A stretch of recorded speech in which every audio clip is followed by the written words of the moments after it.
Hello friends, a good Yom Tov, as Chassidim say to each other today.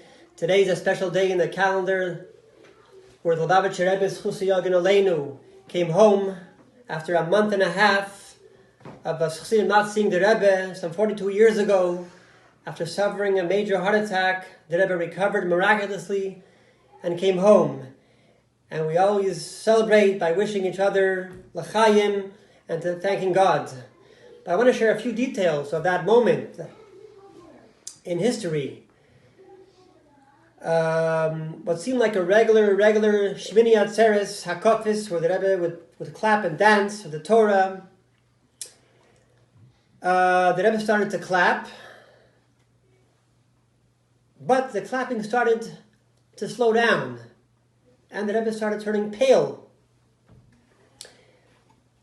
It's a very scary moment. And people realized something was happening over here. The Rebbe had suffered a heart attack. And the Rebbe asked for a chair from his secretary.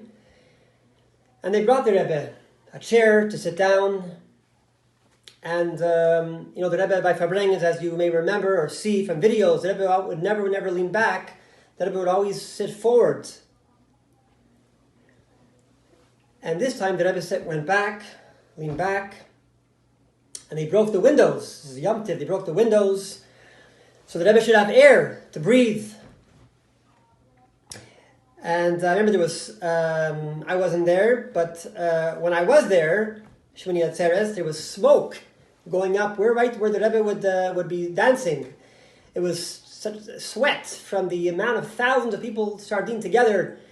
And you have this one area, empty area. It was a sight to behold. People asked the Rebbe brachas for children. I remember somebody asking the Rebbe, crying out. The Rebbe answered, Amen, and said something which I didn't hear. Amazing miracles happened. But the Rebbe sat in his chair and slowly started to make his way up to 770. And he wanted to make Kiddush.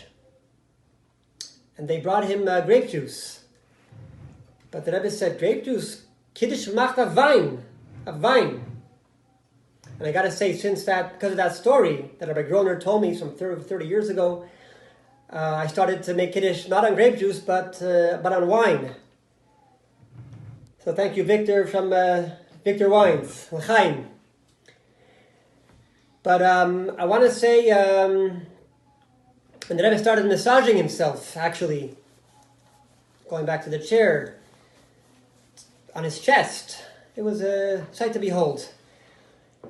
Anyway, Baruch Hashem, after a month and a half, tremendous miracles.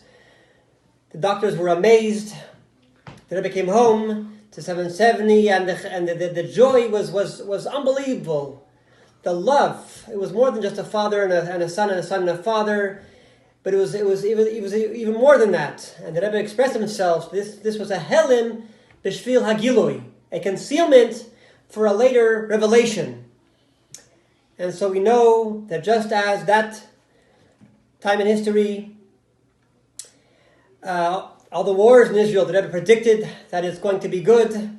Yom Kippur War, the 6-day war, the Gulf War. My sister was, remember, in the Gulf War in Israel, and the Rebbe said it's the safest place in the world, Israel. Remember, she had the masks.